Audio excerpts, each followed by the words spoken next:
So let's raise the big questions tonight. Has Karnataka become India's latest scam capital? Has the Siddaramaiah Congress government now been pushed on the back foot? Or is it a case of the Congress's scams now and the BJP's Commission Raj in Karnataka a year ago? Syed Zafar Islam is the BJP's national spokesperson and former MP. Lavanya Balal is Congress spokesperson. Tara Krishnaswamy is co-founder Political Shakti, a women's-based group that's based in Bengaluru. And Sandeep Shastri is coordinator Lok Niti Network. Lavanya Balal, let's start with you because the heat is squarely on the Congress. Every day for the last 10 days, one scam or the other is being brought out, the most serious of which appears the Mysore Urban Development Authority scam, land allotments there, and the Valmiki scam where money is meant for SC, STs, went into allegedly purchasing even alcohol for a political campaign and a Lamborghini for the minister. What are we to say? The Congress today in Karnataka is on the back foot, ma'am. Ma'am, you're on mute. You're on mute. Sorry about that. Yes. Good evening, Rajdeep. We are not on a back foot. The Congress is not on a back foot in Karnataka. And when it comes to the Muda scam that the BJP is alleging that there has been a scam, the BJP fails to answer if CM Siddaramaiah was involved in a scam. Why did all of the Muda's actions take place when Basavaraj Bommai was the CM, when Siddaramaiah was the CM or the deputy CM, and his current tenure as a CM?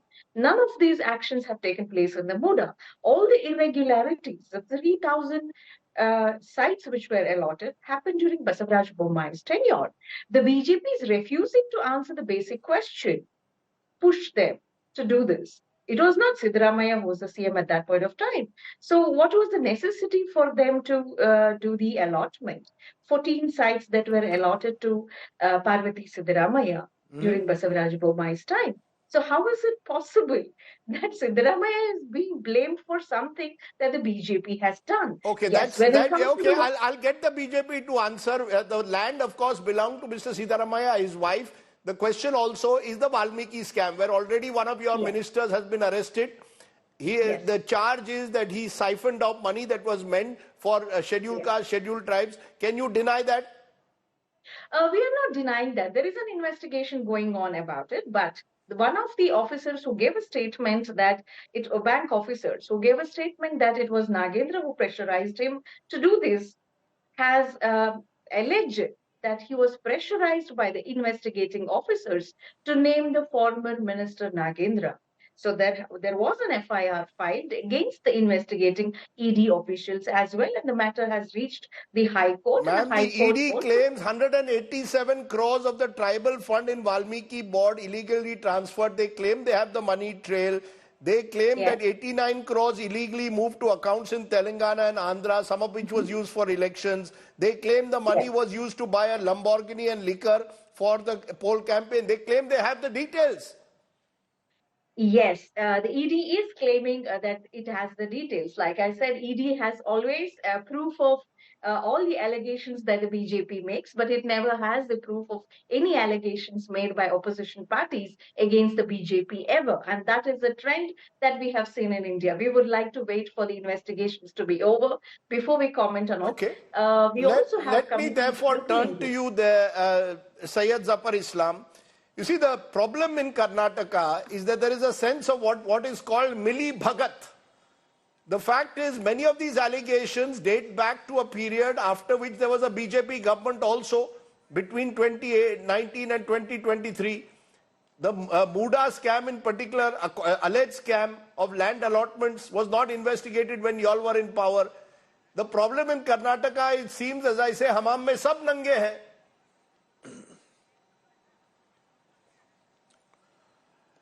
Rajdeep, you know exactly what happened. The money which was meant for the tribal and the Dalit community was siphoned off, 94 crore. Who is responsible for that? His own minister, who tendered his resignation. Once everybody came to know about and it came to light that he was responsible, instrumental, after the death of one Chandrasekharan, who left a note and indicating that how the money was siphoned and which account it gone, who is responsible for that, and then he resigned. So why did he resign? Because he knew that his involvement is there and the money has been siphoned off, for knowing fully well that it is going to accounts which will be utilized by those people who are not related to, or for any other purpose which is related to with this bank. And the fact that the Siddaramaiah was fully aware of this fact, because that note itself says that the whole senior minister, including chief minister and the concerned minister, everybody, in fact D.K. Shivakumar, everybody is aware that the money is being siphoned and it is being used for political purpose besides buying Lamborghini and other things which for the ministers. Then if this has come to light, when they are talking about Dalits' right, they are talking about the tribals, that tribals should be given their dues. It is us who are providing everything to the tribal community and the Dalit community, but they always mislead them. Today they stand exposed because these are the people who have always misled in the press and the media you mentioned the in the society. Sir, let us distinguish between, you see, there are so many scams in Karnataka, viewers will get confused.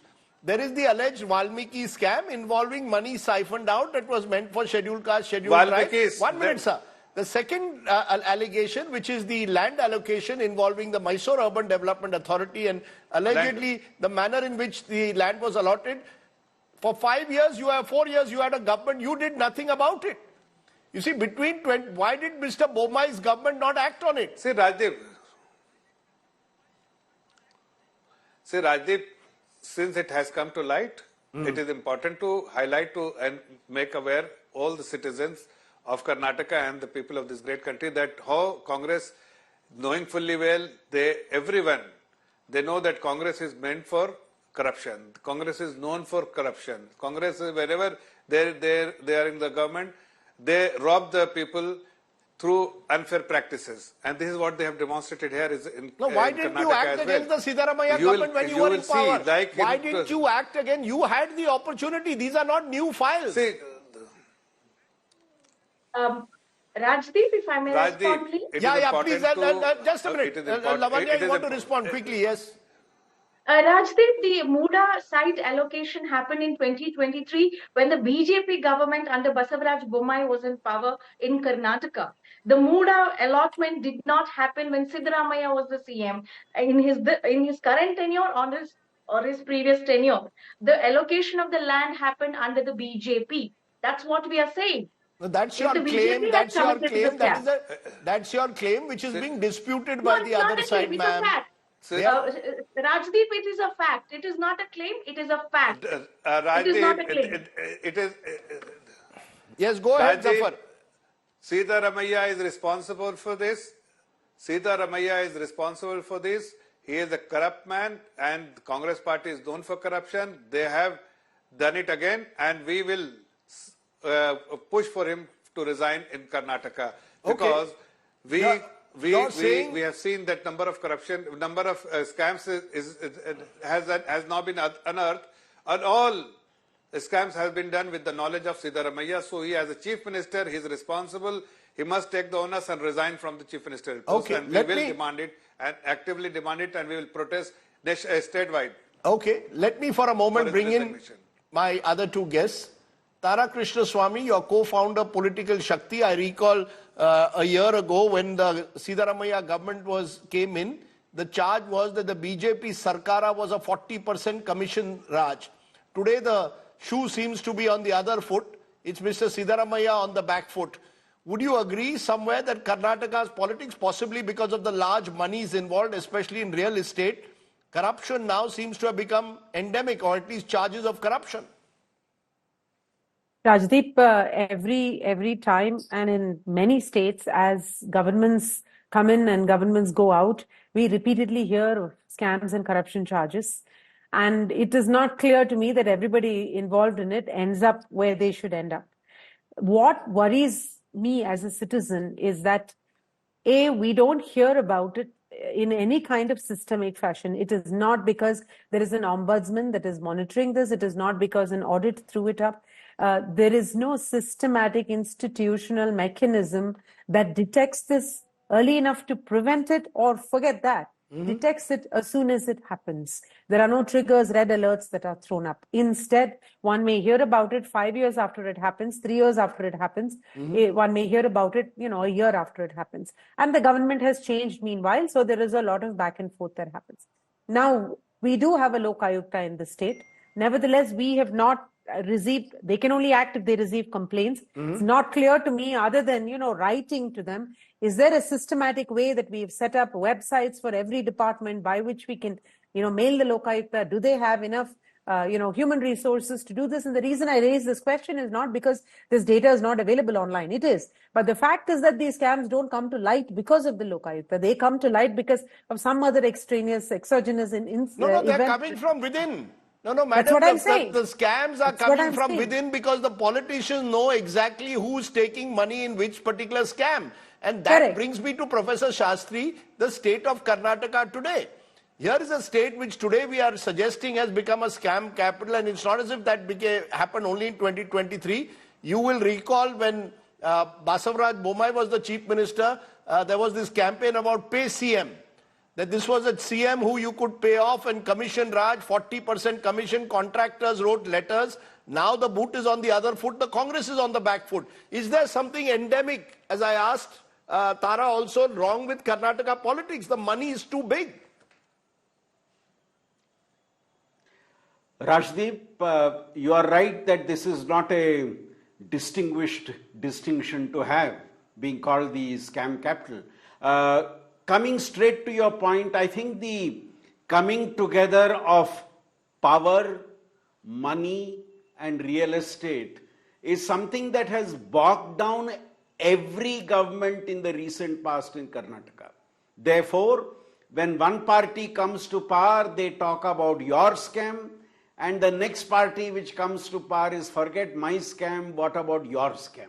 So this my scam, your scam business is trying to project what the other has done and sideline what you have done. And this is very clear in the debate on the Muda issue. So is real estate at the heart of it? Valmiki scam issue. No, is real estate at the heart of it? Now, earlier you it started off with the- mining. Rajdeep, Has it you moved scratch- to real you estate? scratch a Has little- real estate become the key to it and the stakes there are just too high? Rajdeep, you scratch a little deeper. In most urban areas, you will see that elected representatives somewhere or the other have a connection with the real estate lobby. And irrespective of the party which wins a seat, in urban areas there is this strong connection between the real estate dealers and those who become elected representatives, and therefore you automatically see the impact of that irrespective of which political party comes to power. But where does the point, Professor Shastri, that I'm driving at, certain states in this country at the moment, because of the lucrative nature of it, just the hundreds of crores, in other states we might talk of tens of crores, just the scale of it, also the money that they spend to become MLAs and MPs. Karnataka, Telangana, Andhra Pradesh, Tamil Nadu, these are the states today where MPs are allegedly spending 50 crores and more to become MPs and MLAs. So you want a return on investment? Rajdeep, it's a fact that the states you mentioned are seeing very high election expenditures by candidates. And the fact is that if such expenditures happen, there has to be a source for such expenditures. And the source for such expenditure is the black money or the parallel economy that is emerging because of the real estate transactions. And elections become a time for this to be converted into white money. So I think there is a very, very, very strong linkage and connection between all these. And this is being increasingly seen in urban areas where the value of property is shooting up quite exponentially. Lavanya, Balal, you all came to power claiming Commission Raj. You are 1 year into the government finding yourself being called Scam Raj. And for all, for the Congress party, it doesn't bode well because it's going to hit your image nationally. If a state like Karnataka, every day the headlines that are coming out is scam versus scam, and the buzz is that much of this is internal. There are people within the Congress as well who are raking up these scams, giving the evidence to the BJP because they want Mr. Siddaramaiah out and possibly replaced by someone else. Well, Rajdeep, BJP has a history of its leaders accusing in Karnataka the BJP leaders themselves about the scams. And no one said it is BJP versus BJP. Yatnal is famous for, bringing out a lot of scams. In fact, Karnataka came to know about the 40,000 crore COVID scam done by the BJP government then, only because of Mr. Yatnal. Right. And then, of course, we came to know about how the contractors have also been scammed in Karnataka. At this point of time, just because the BJP claims that there is a scam doesn't make it a scam.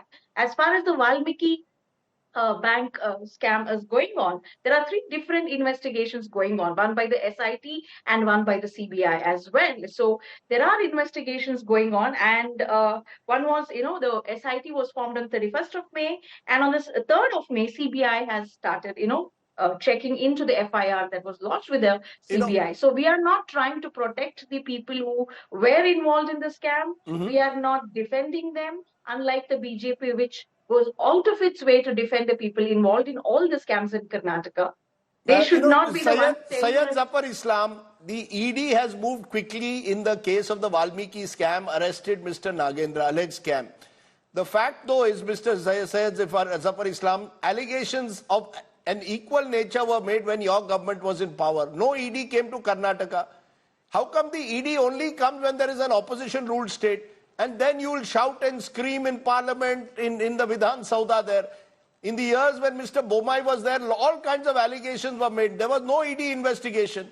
That is part of the problem. You see, you also suffer from the washing machine problem.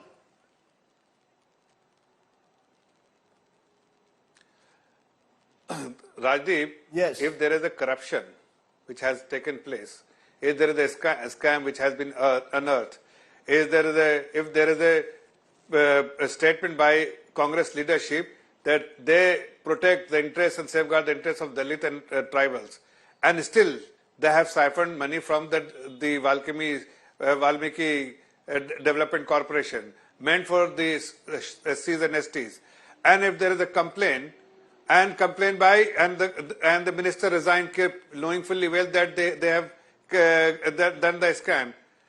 So why not? ED Sir, I want to know when Mr. Ishwarappa, sir, when there were allegations against Mr. Ishwarappa, when there were allegations against your ministers, I did not see the ED enter Karnataka. No. You see, how long is this going to continue that there are 2 EDs in the country? Rajdeep. One which operates for opposition-ruled states and one which is dormant in your state. That is the problem also. Please arrest everyone. Act Not against at all. everyone. ED arrests everyone based on... No, let me tell you. ED is an independent agency. It is not that we are controlling ED. It's an independent agency based on the evidence, based on the leads they have.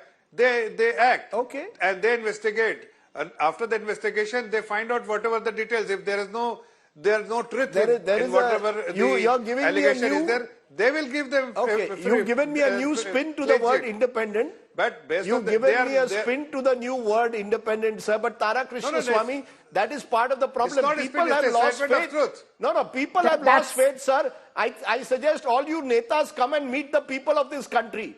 Ask the citizens what they think of you, whether in Bengaluru or any other part. And that goes for both the Congress and the BJP. Tara Krishna Swami, the truth of the matter is the agencies are seen to be highly partisan. That's part of the problem. The politicians are seen to spend an extraordinary amount of money to win an election. So the pressure on them to recoup that investment, it's all adding up to this very, very dangerous situation in states like Karnataka. True, Rajdeep. That's why I was saying that what worries me is why is it coming out now? For example, the Muda scam was on the CM's affidavit in 2023 elections. Nothing was raised. That means the land was already allotted. Nothing was raised at that point. Nothing was caught at the point that the land was allotted either. And now we come to know of it and we are debating it on prime time. Like I said, we have a due process problem.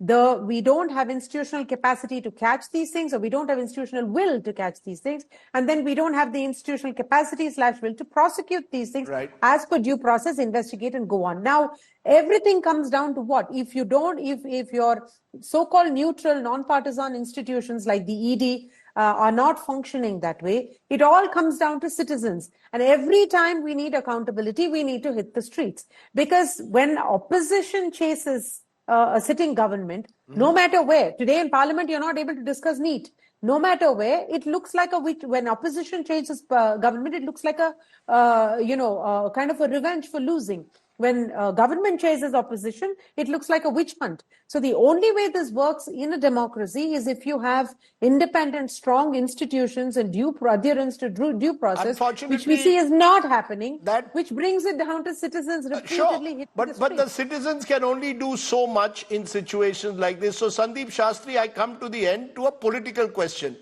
Do you see all of this leading to Siddaramaiah's door and a possible change in leadership in the Congress, which is a buzz in some quarters now?